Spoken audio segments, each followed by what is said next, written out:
Welcome to the series of midterm exams preparation. आज की video के अंदर आपको PSY 101 का मिडटर्म का सॉल्व पेपर करवाए जा रहे हैं, जिसके अंदर आपको इंपॉर्टेंट सॉल्व क्वेश्चंस भी करवाए जा रहे हैं और सॉल्व MCQs भी करवाए जा रहे हैं। तो सबसे पहले आपके सामने इंपॉर्टेंट क्वेश्चंस हैं जिनके सोल्यूशंस आपको MCQs के बारे में MCQs के बाद करवाए जाएंगे। तो पहले ये कि how can we explain endocrine system, कैसे हम एक्सप्लेन कर सकते हैं एंडोक्राइन सिस्टम को। उसके बाद ये what is mean by observational research, observational research से क्या मुराद है, क्या मतलब है एक्चुअली।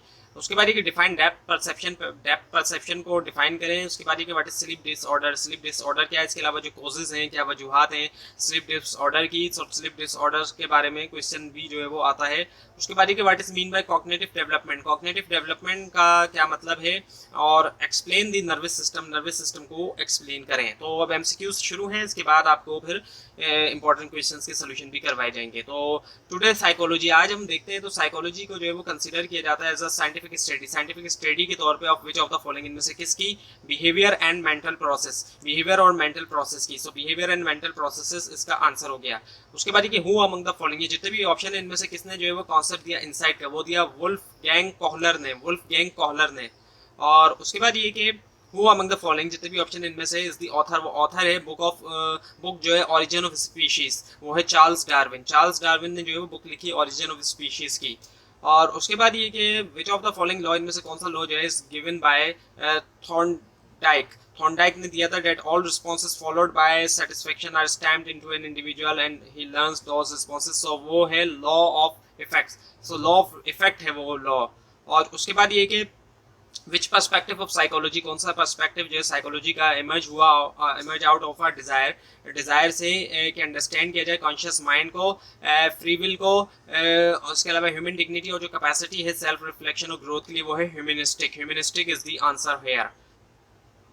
अब इसके बाद ये कि what do we call thyroid enlargement, हम जो है वो क्या कहते हैं थायराइड एनलार्जमेंट को, वो है iodine deficiency goiter, iodine deficiency goiter. और उसके बाद ये कि इन वाटसन एक्सपेरिमेंट, वाटसन के एक्सपेरिमेंट के अंदर when little Albert was being condition, condition दी गई कि to fear of a rat, इनके डर जो है रेट का, afterward he used to be afraid of cotton balls as well. उसके बाद क्या हुआ कि वो डरने लगे कॉटन बॉल से भी साथ में। तो ये कॉन्सेप्ट जो जाना जाता है किसके तौर पे, स्टिमुलस जनरलाइजेशन, स्टिमुलस जनरलाइजेशन। उसके बाद ये कि एक चाइल्ड जो है ओवरकम करता है, करती है उसका जो फियर ऑफ स्नेक है, एक बच्ची जो है वो मुकाबला करती है जो उसका खौफ है स्नेक से, किस तरीके से ऑब्जर्व करते हुए दूसरे बच्चे को जो कि रिपीटेडली हैंडल कर रहा है स्नेक को। अब ये एग्जाम्पल है इनमें से किसकी, ये है मॉडलिंग की example. So modelling is the answer है। और उसके बाद ये कि कॉग्निटिव अप्रोच जो है वो एम्फसाइज करती है ऑल ऑफ द फॉलोइंग, जितने भी ऑप्शन है सिवाय एक को छोड़ के, वो है genetic makeup, genetic makeup answer है। बाकी ये कि फीलिंग्स, थॉट्स एंड थिंकिंग है ऑप्शंस, इसके बाकी जो अदर ऑप्शंस हैं। उसके बाद ये कि आफ्टर एवरी थर्ड विकेट, अब एक तरह का केस स्टडी नुमा टाइप है कि हर जो है थर्ड विकेट जो कि ली इंडिविजुअल ने, पाकिस्तानी टीम के जो प्लेयर ने ली, कोच जो है वो रिवार्ड देता है प्लेयर को। So what schedule of reinforcement, तो ये किस तरह की रीइंफोर्समेंट यहाँ पे यूज की जा रही है फिक्स रेशियो स्केड्यूल, क्योंकि फिक्स है ना कि आफ्टर एवरी थर्ड विकेट के बाद, एवरी थर्ड विकेट के बाद, सो फिक्स रेशियो एक फिक्स है। उसके बाद ये जो ब्रेन है और जो स्पाइनल कोड है, इसके अंदर कौन सा नर्वस सिस्टम है, सो वो है central nervous system, central nervous system is the answer here. उसके बाद ये कि the lobe of the cerebral cortex, जो लॉब है सेरिब्रल कॉर्टेक्स का, वो रिस्पॉन्सिबल है मोटर कंट्रोल के लिए, और जो हायर मेंटल प्रोसेसेस है वो जाना जाता है किसके तौर पर, फ्रंटल लॉब के तौर पर, frontal lobe is the answer here. उसके बाद ये जो बैंड है मसल का बिहाइंड द कॉर्निया, कॉर्निया के पीछे, that gives the I its colour, जिस जो कि आई को कलर देता है और कंट्रोल करता है साइज जो पपल का, वो जाना जाता है किसके तौर पर, iris, IRIS। So this is the answer here. और उसके बाद ये कि डैश थ्योरी, कौन सी थ्योरी जो है वो बताती है कलर विजन, जो कि डिपेंड करता है रेड, ग्रीन, ब्लू, येलो और जो ब्लैक वाइट प्रोसेसेस है ब्रेन के ऊपर, और ये बताता है कि जो रिसेप्टर सेल हैं ये लिंक्ड हैं पेयर में और ये वर्क करते हैं अपोजिशन में एक दूसरे के, वो है ओपोनेंट प्रोसेस, ओपोनेंट प्रोसेस है, अपोजिशन में वर्क करते हैं, ओपोनेंट प्रोसेस है। उसके बाद ये विच ऑफ द फॉलोइंग ग्लैंड्स, इनमें से कौन से ग्लैंड जो है abnormal secretion result in a condition, वो जो है नतीजा है कंडीशन के नतीजे में कहलाई जाती है सिरेनिटिज्म, तो वो है thyroid gland. So thyroid gland is the answer here. उसके बाद ये what is conduction deafness, conduction deafness इनमें से क्या है? Hearing loss due to problems with the bones of the middle ear, hearing loss होना प्रॉब्लम की वजह से जो बोन्स ऑफ मिडिल ईयर की है। और उसके बाद ये हु विल बी इंटरेस्टेड, कौन जो इंटरेस्ट होगा कि स्टडी करे कि कैसे कॉग्निशन जो रिक्वायर्ड होती है और यूज होती है बहुत से ग्रुप्स में इंस्टीट्यूशनल सेटिंग में, वो है sociologist. Sociologist is the answer here. उसके बाद ये कि dash refers to the degree of stability, इनमें से किस ऑप्शन से मुराद डिग्री ऑफ स्टेबिलिटी है या फिर चेंज अक्रॉस होना लाइफ स्पेन, वो है टेम्परल एस्पेक्ट्स, टेम्परल एस्पेक्ट्स का। उसके बाद विच ऑफ द फॉलोइंग इनमें से कौन सा ऑप्शन जो है कैन इंक्रीज, वो इंक्रीज कर सकता है जो लाइकलीहुड है अकरेंस की एक बिहेवियर के, वो है रीइंफोर्समेंट। रीइंफोर्समेंट से लाइकलीहुड के अंदर इजाफा होता है अकरेंस की। और उसके बाद which of the following law, अच्छा ये दोबारा रिपीट हुआ है, थॉर्नडाइक ने जो है वो लॉ ऑफ इफेक्ट जो है वो दिया था, ये रिपीट हुआ है। और उसके बाद विच पर्सपेक्टिव ऑफ साइकोलॉजी, कौन सा जो पर्सपेक्टिव है साइकोलॉजी का वो इमेज हुआ आउट ऑफ अ डिजायर, एक डिजायर से कि अंडरस्टैंड किया जाए कॉन्शियस माइंड को, फ्री विल को, ह्यूमन डिग्निटी की, और जो कैपेसिटी है सेल्फ रिफ्लेक्शन और ग्रोथ के लिए, वो है humanistic. So humanistic is the answer here. उसके बाद which of the following process is suggested by Bandura, यानी कि बेंड्यूरा ने बताया प्रोसेस के जो कि हेल्प करता है ह्यूमन बिहेवियर को कि सीखा जाए, वो है ऑब्जर्वेशन, ऑब्जर्वेशन के जरिए जो है वो सीखा जाता है। और उसके बाद ये कि फातिमा जो है वो यूज़ कर रही है न्यूज़पेपर रिकॉर्ड्स के स्टडी करे जो रेट ऑफ क्राइम है पिछले 20 ईयर्स का, पिछले 20 साल का। सो किस तरह का मेथड जो है वो यूटिलाइज कर रही है, वो है archival data, archival data is the answer here. उसके बाद विच ऑफ द फॉलोइंग इनमें से कौन सा ऑप्शन जो है वो करेक्ट ऑर्डर है? पाइगेट्स के जो 4 स्टेजेस ऑफ डेवलपमेंट है वो है sensory motor, pre operational, concrete operations और formal operation. So this one is the correct answer. उसके बाद ये कि which of the following statement best describes hormones, hormones को बेस्ट डिस्क्राइब करता है इनमें से कौन सा स्टेटमेंट, वो है chemical release into the blood stream, chemical जो कि रिलीज होते हैं ब्लड स्ट्रीम के अंदर by the endocrine glands, endocrine glands के जरिए।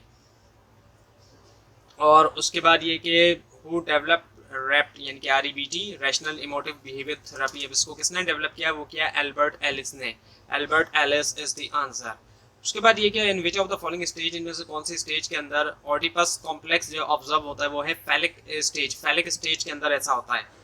उसके बाद ये कि एक चाइल्ड जो कि देता है आंसर, वो गिव्स मेनी आंसर, बहुत से आंसर देता है, रिस्पॉन्स में क्वेश्चंस के resort to the process of, वो है डाइवर्जेंट थिंकिंग, डाइवर्जेंट थिंकिंग इसका आंसर हो गया।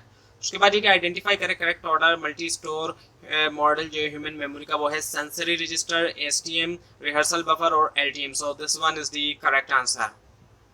उसके बाद ये कि एक टाइप ऑफ थिंकिंग जो है जिसका एम ये कि सॉल्व करना प्रॉब्लम या क्रिएट करना कोई चीज़ नई, वो कहलाया जाता है इनमें से क्या, वो है creative thinking, creative thinking is the answer here.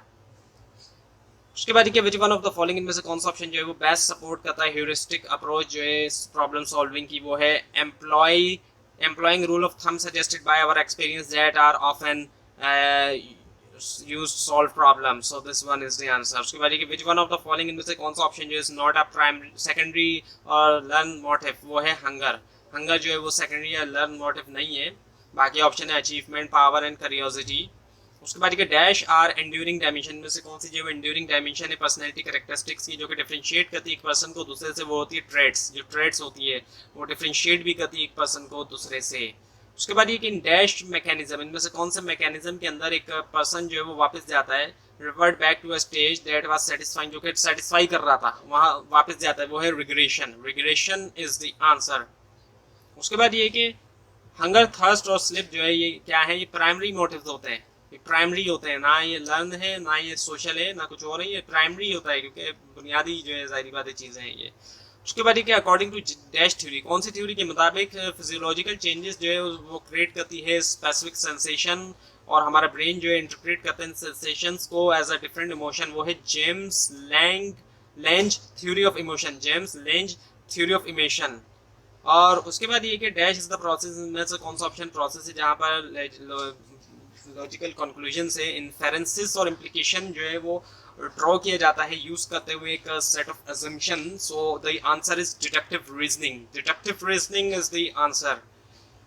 उसके बाद ये कि लॉ ऑफ परसेप्चुअल ऑर्गेनाइजेशन, जो लॉ ऑफ परसेप्शनल ऑर्गेनाइजेशन जो है प्रपोज हुआ था कौन से स्कूल ऑफ थॉट ने जो है वो दिया था gestalt school. So gestalt school is the answer hair.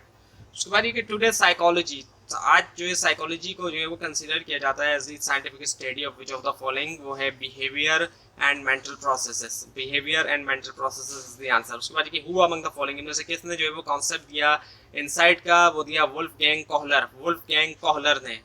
और उसके बाद कि हु अमंग द फॉलोइंग में से कौन से जो ऑथर थे बुक के ओरिजिन ऑफ स्पीशीज के, वो चार्ल्स डार्विन। ये रिपीट हुआ है, चार्ल्स डार्विन ने जो है वो ओरिजिन ऑफ स्पीशीज की जो बुक है वो लिखी। सो अब आपके सामने जो है वो इम्पोर्टेंट क्वेश्चन आंसर हैं सॉल्यूशंस के साथ। सो पहला एक है how can we explain endocrine system. Endocrine system को हम किस तरह एक्सप्लेन कर सकते हैं। एंडोक्राइन सिस्टम क्या है, कलेक्शन है ग्लैंड का जो कि प्रोड्यूस करता है हार्मोन, जो कि रेगुलेट करता है बॉडी ग्रोथ को भी, मेटाबॉलिज्म को भी, सेक्सुअल डेवलपमेंट और जो फंक्शन है इन चीज़ों को। हार्मोन जो वो रिलीज होते हैं ब्लड स्ट्रीम के अंदर और फिर ट्रांसपोर्ट होते हैं टिश्यूज तक और जो ऑर्गन्स होते हैं थ्रू आउट द बॉडी।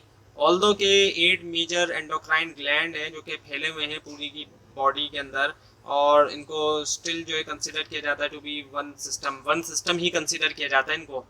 क्यों? क्योंकि ये इनके जो है वो सिमिलर फंक्शंस हैं, सिमिलर मैकेनिज्म है इन्फ्लुएंस का, और बहुत से इंपॉर्टेंट जो है वो इंटर रिलेशनशिप है। उसके बाद ये what is mean by observational learning. Observational learning से क्या मुराद है, क्या मतलब है? सो मेन कंपोनेंट जो है सोशल लर्निंग थ्योरी का, जिसके अंदर पर्सन जो है वो चेंज करता है अपने बिहेवियर में किस तरीके से, देखते हुए या इमिटेट करते हुए, कॉपी करते हुए दूसरों को, जैसे कि कोई मॉडल या कोई एक सुपरस्टार या एक फेवरेट पर्सनैलिटी या इवन के कार्टून कैरेक्टर को भी। सो इफेक्टिव है एक्वायर करने में स्किल्स, एटीट्यूड, बिलीव्स, सिंपली किस तरीके से दूसरों को देखते हुए। उसके बाद ये कि डिफाइन करें डेप्थ परसेप्शन। सो डेप्थ परसेप्शन जो है परसेप्चुअल टेंडेंसी या फिर एबिलिटी होती है कि देखा जाए ऑब्जेक्ट्स को 3 डायमेंशंस के अंदर। ऑल्दो के जो इमेज जो कि फॉल होती है रेटिना के ऊपर आई की, वो 2 डायमेंशन है, और ये इसी वजह से जो है एनेबल करती है हमें कि परसीव करें डिस्टेंस। उसके बाद ये के बाद स्लीप डिसऑर्डर। स्लीप डिसऑर्डर क्या है और जो कॉजेज है स्लीप डिसऑर्डर के। स्लीप डिसऑर्डर प्रॉब्लम जो है ये रेंज करती है इनएबिलिटी टू स्लीप से, डिफिकल्टी होना फेलिंग टू स्लीप की, टू इंटरप्ट स्लीप, इंटरप्ट होना स्लीप का, टू फीलिंग स्लीपी, और ये तक होना कि स्लीपी फील करना even one has had enough hour, यानी कि एनफ स्लीप होने के बावजूद भी।